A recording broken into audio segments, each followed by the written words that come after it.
तो सबसे पहले मेरे सभी सगाजनों को मेरा सेवा जौहर। जय सेवा, जय गौड़वाना, जय बड़ादेव। तो मेरा नाम है भरत पंदराम और आप देख रहे हैं हमारे YouTube channel Bharat Pandram official.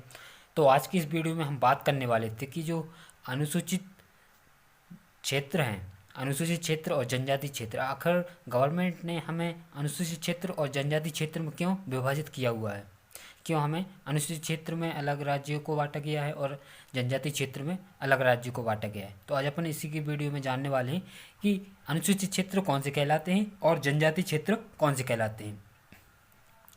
सबसे पहले मैं आपको बता दूं, अनुसूचित क्षेत्र वह क्षेत्र कहलाते हैं जिसमें जो आदिवासी लोग होते हैं ना, वह दूसरे लोगों के साथ, दूसरे जो वर्ग के लोग हैं उनके साथ क्या है, घुल मिल गए हैं, है ना। उनके साथ उनका पहनावा भी अपनाने लगे हैं, उनकी कुछ कुछ सांस्कृतिक चीज़ें हैं वह भी अपनाने लगे हैं। तो उनको कहाँ पर रखा गया है, अनुसूचित क्षेत्र में। और जनजाति क्षेत्र में वह आदिवासी, मतलब बे आदिवासी रहते हैं जो अपनी संस्कृति, अपनी परंपरा और अपने रीति रिवाज को अभी तक भूले नहीं हैं और आज भी वह अपनी परंपरा को अपनाते हैं। उन्हें जनजाति क्षेत्रों में रखा गया है। तो अपन जान लेते हैं, देखो लोगों में क्या होता है, मतभेद रहता है कि जो शेड्यूल्ड एरिया होता है, अनुसूचित क्षेत्र होता है, वह एससी वालों के लिए रहता है और जो ट्राइबल एरिया रहता है वह रहता है एसटी वालों के। लेकिन ऐसा नहीं है, यह दोनों अनुसूचित जनजाति के लिए है, शेड्यूल्ड ट्राइबल के लिए है, दोनों ही, ठीक है। बस इसको अलग अलग एक प्रैक्टिकल करते हैं सरकार और उनको अलग अलग प्रावधान दिए जाते हैं। अनुसूचित क्षेत्र में कुछ अलग प्रावधान रहते हैं लेकिन जनजाति क्षेत्र में उनसे कुछ ज़्यादा अच्छे प्रावधान रहते हैं, ठीक है। तो अपन जान लेते हैं अनुसूचित क्षेत्र में शेड्यूल एरिया में कौन कौन से राज्य आते हैं। तो 10 राज्य आते हैं, उनके नाम यहाँ पर लिखे हुए हैं।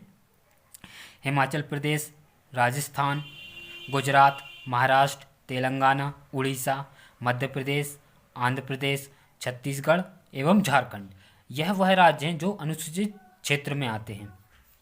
और जनजाति क्षेत्र की बात करें तो जनजाति क्षेत्र में 4 राज्य आते हैं, असम, मेघालय, त्रिपुरा व मिजोरम। यहाँ के जो आदिवासी लोग हैं वह अपनी संस्कृति को आज भी अपना रहे हैं, वह दूसरों वर्ग के जो लोग हैं उनके साथ घुले मिले नहीं हैं और उनको अलग से प्रावधान दिए गए हैं। अब यहाँ पर जो आर्टिकल 244 है उसमें अनुसूचित क्षेत्र और जनजाति क्षेत्रों के बारे में भी बताया गया है।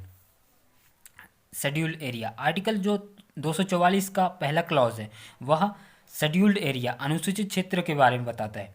यहाँ पर क्या लिखा हुआ है, अनुसूचित क्षेत्र का प्रशासन व नियंत्रण संविधान की 5वीं अनुसूची में वर्णित है। मतलब कि आर्टिकल 244 एक क्या कहलाता है कि जो अनुसूचित क्षेत्र के जो आदिवासी हैं उनका प्रशासन एवं नियंत्रण के बारे में कहाँ पर दिया गया है, संविधान की 5वीं अनुसूची में दिया गया है। संविधान की जो 12 अनुसूची है उनमें से जो 5वीं अनुसूची है उसमें शेड्यूल्ड एरिया, मतलब कि अनुसूचित क्षेत्रों के बारे में बताया गया है, उनका प्रशासन किस तरह से होना चाहिए। उसके बाद ट्राइबल एरिया, जो आर्टिकल 244 का दूसरा क्लॉज है वह किसके बारे में बताता है, ट्राइबल एरिया, जनजाति क्षेत्रों के बारे में। इसमें क्या दिया हुआ है, संविधान की 6ठी अनुसूची में 4 राज्यों असम, मेघालय, त्रिपुरा व मिजोरम के जनजाति क्षेत्रों के प्रशासन के संबंध में प्रावधान किया गया है। मतलब कि इसमें यह बताया गया है कि जो जनजाति क्षेत्र में जो राज्य आते हैं, असम, मेघालय, त्रिपुरा व मिजोरम, इनका जो प्रशासन व नियंत्रण है वह कहाँ पर दिया गया है, संविधान की 6वीं अनुसूची में बताया गया है कि किस तरह का यहाँ प्रशासन चलेगा, है ना, उनकी शक्तियाँ क्या क्या होंगी। तो आपको मैंने बता दिया है जो अनुसूचित क्षेत्र और जनजाति क्षेत्र में क्या फ़र्क है वो आते दोनों अनुसूचित जनजाति में, एसटी में आते हैं, है ना, लेकिन उनमें क्या है, कुछ अलग अलग से प्रावधान दिए गए हैं।